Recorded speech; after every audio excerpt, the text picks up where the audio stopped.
मीनू मासी की बात सुनते हुए मोनू चिड़िया जल्दी ही जंगल के राजा शेर के पास पहुंच गई। यहाँ पर क्यों आई हो मोनू? महाराज, आपको अभी और इसी वक्त मेरे साथ चलना होगा।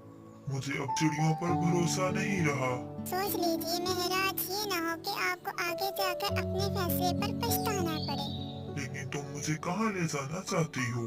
आप मेरे साथ चलिए और अपनी आंखों से देख लीजिए मैं आपको क्या दिखाना चाहती हूँ।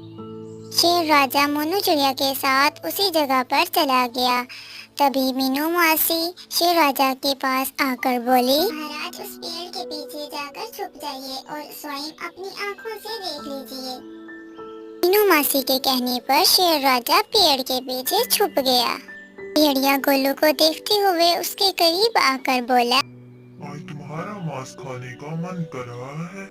क्या कह रहे हैं आप? पिछली बार जब मैं खो गया था आप ही मुझे